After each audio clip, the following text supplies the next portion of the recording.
silaa duraa share gochuu jaalattani maal yoo share gootan obboleettiin teenatuuni akkuma anaa fi sihii hin dalagadhe jettee biyyaa baate karatti hafte karabbii malee kanamaan tayu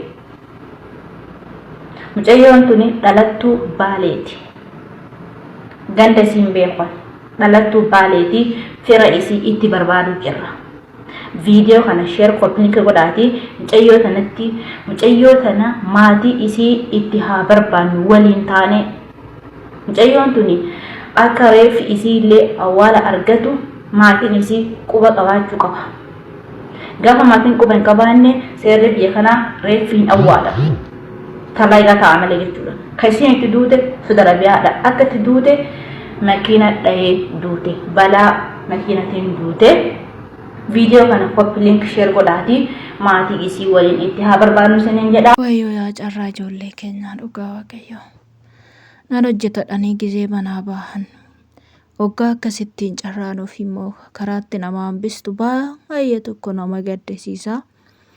Nagaan koo jaalalaa fi kabajaa bakka isin jirtanitti isiniif haa baay'atu. Hordoftoota chaanaalii kootii ashamaa harka fuune akkam jirtu nagaa keessanii ani nagaa kootii galata gooftaa baga nagaa qabaattanii eegamtanii yeroo kana geessanii egaa viidiyoo kana adaraa keessanii adaraa oromummaa fi rabbiin isatti amantaniif jecha obboloota keessanii mucayyoo kana nama beeku reef ishee akka biyya galuuf wanti isin gochuu qabdan laayikii godhaa. Laayikiin ijoollee baay'ee bira ga'a. Tarii namni mucayyoo kana beekee too mucayyoo kana gargaaruu danda'u jiraachuu danda'a siniin jedha. Asumaan laayikiidhuma laayikuma tuqaa siniin jedha obboloota kiyyaa. Mucayyoon tun akkuma argitaniif akkuma dhaggeeffattan sekendii 9 obboleettii keenya ishii argite Sudarabiyaa keessatti jechaadha. Kan ishiin ittiin duute balaa tasaa yookaan balaa konkolaataatiin makiina rukute jechaadha. Makiina rukuteetiin lubbuu ishii kan dabarte ammaaf reeffa ishii yookaan abbaa yookaan fira ishiitti barbaadaa jirra jette mucayyoon kun jechaadha. Yaa obboloota kiyyaa yeroo bakkeerra deemanis baay'ee ulfaataadha isiniin jedha. Makiinaa keessattuu lafa makiinaan baay'atee yaa'u keessatti beektaniin dabartan ijoolleen keenya.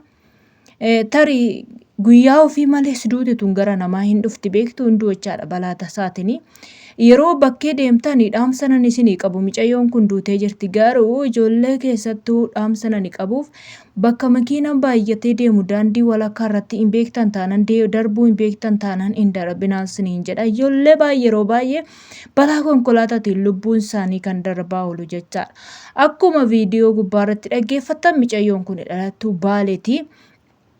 Baalee ta'uu ishii malee naannoo kamii iddoo kam akka taate hin beektu jechaadha. Obboleettiin teenya viidiyoo waraabbattee waraabdee poosti goote jechaadha. Adaraa keessa yaa obboloota kiyya tarii yoo waan beektan ta'ee mucayyoo kana reeffi ishee akka galu. Biyya kamiyyuu taanan reeffa hin gashan garuu eenyu godhu tallaaja keessa godhu jechaadha. Anammoo waan tokko na dhibe bara. Namni tokko du'e taanan kan gashuu danda'u warra bira hojjetu santu gashuu danda'a jechaadha. Namni xalabaa hojjetu namni mana kontiraataa hojjetu yoo dhukkubsate mana yaalaa kan geessu isa yoo kan du'e ta'eef immoo kan reeffasaa gara biyyaa gashu isa abbaa fudhate sanadha. Daldala dhumti kana maaliif hin quban qabaanne ana waan na dhibe jechaadha. Daldala yeroo biyya keessaa gara biyya Arabaa kana dhuftani waan baay'ee siniin jedhanii si farramsiisanii birrii keessa qarcam godhanii nyaatu jechaadha. Birrii nyaataniitu gara biyya kanaa yeroo nama ergan eessa jiraatte bakka kam jiraatte duutee jiraatte ke namni takka quba hin qabu. Ijoolleen akkasumaan bilbila qaban bilbila wal beekantu abaluun kun akkana ta'e jedheetoo dubbata malee waa'ee ijoollee keenya irraa daldalan takkayyuu quba hin qabu. Yaa obboloota kiyya rabbiin dhumti manaas hin baase innumti haadhaaf abbaa keessan biraas hin baase. Nagaadhuma maatii keessanitti sinaa gashu waaqayyo balaa akkasii sinaa oolchu siniin jedha. Baay'ee tokko nama gaddisiisa dhugaa dubbachuudhaaf. Balaan makiinaa kun mucaa tokko Dubaay irraa gara Sudarabiyaa deemte achitti lubbuu ishii dabarte jechaadha. Yaa obboloota kiyya waaqayyoon sinaa eegu balaa akkanaan siniin jedha. Obboleettii kana tarii naannoo sana yookaan biyya sana yoo ta'e kan beektan ta'e Mucayyoo tana reeffi ishee akka galu maatii ishee waan biraa miti maatii ishee daldala ishiin irraa deemte sana yoo kaasasee dirqama daldaltoota biyya Arabaa keessa jiranitti kissii banaa isaan booda reeffi ishee gara biyya galuu danda'a jechaadha. Amma san hin taanetti garuu reeffa ishiin geessan tallaa jarma godhu hin awwaalan biyya Arabaa keessatti ijoollee keenya hin awwaalan jechaadha. Maaliif duute taanaan isaan hin awwaalan bittillee taljaadhuma isaanii keessa godhanii tachuma qorrisiisanii teechisu jechaadha. Isa immoo hin herreeggatu birrii isaanii gaafa namni tokko yookaan abbaan itti argame ta'eef birrii herreeganii waarratanii irraa fudhatu. Akkas isiniin jedha obboloota kiyyaa Waaqayyo sinaa eegu. Adaraa anis adaraa oromummaa adaraa namummaa tokko waan natti dhaga'ameef viidiyoo hojjedhe. Obboloonni biyya sana taatan suuraa ishiitii yoo beektan adaraa keessan maatii ishii qofa barbaachisa. Amma yeroo kanatti maatii mucayyoo kanaa barbaachisa. Tokkoof jiraa ishii dhabanii lammaffaa du'aa ishiillee akka hin awwaallanne akka hin dhabne yaa obboloota kiyya isiniin jedha. Akkuma isin haadha keessan jaallattan haati keessa isin jaallattu akkasumatti jaallatti isiniin jedha. Rakkoon ijoollee keenyaa kun baay'eedha.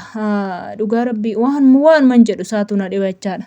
Yeroo baay'ee rakkoo ijoollee keenyaa kana yeroo laalu baay'ee tokko natti dhaga'ama. Tokko biyya ormaa keessatti baqanne biyya ormaa deemnee jijjiiramna jennee kaan du'aan biyyatti galaa kaan rakkoo baay'ee dandamachaa oola biyya ormaa keessatti kaan reebamaa oolaa kaan beelaa oolaa kaan dheebochaa oolaa. Baay'ee ulfaataadha. Kanumayyuu immoo damdamatanii immoo rakkachuu baay'ee dararamuu baay'ee otoo dandamatanii immoo lubbuun ofii gaafa akkasittiin tasa dabartu baay'ee nama gaddisiisa. Waaqayyo tiksee gaarii isiniif haa ta'u innumti manaa isin baasee obboloota kiyyaa adaraa keessanii. Yeroo deemta yeroo kaata yeroo teessa yeroo hundumayyuu akkuma amantii keessanitti yaa rabbati na dura bu'i yaa waaqayyooti na gargaari karaa koo wallaa qixxeessi balaan kam akka na arganneedhaatti du'aa godhadhaa kadhatadhaa. Waaqayyoon gaafa kadhatan deebii argatu malee hin du'an isiniin jedha.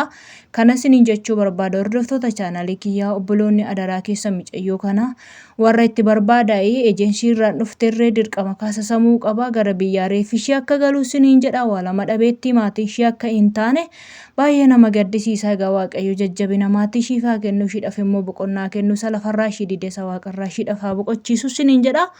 Waan dhaggeeffattaniif hedduutu akka galatooma laayik sheer gochuun dagatinaa laayikiin keessan ijoollee baay'ee bira ga'e mucayyoo kana namni beekuu danda'a isiniin jedha. Lakkoofsa walii keessaniillee qabaadha wal dudubbisaa yaa obboloota kiyyaa maatii walii keessaniillee wal barsiifadhaa dhugaa rabbiiti guyyaa lafa kanarraa deeman hin beekan waan ta'eef isiniin jedha. Akkatti ijoollee isin gargaaruu danda'u warroonni aaraarra tokko jettanii mana koo dhuftan maamila koo ta'uu hin dagatinaa. Yeroo gaarii naaf qabaadha. Viidiyoo biraatiin amma walitti deebinutti rabbi nama boruu nama jiraatee ta'u wal wajjin haasa'u nu haa taasisu. Yeroo gaarii naaf qabaadha. Baay'ee isin jaalla baay'ee isin kabaja turtii gaarii.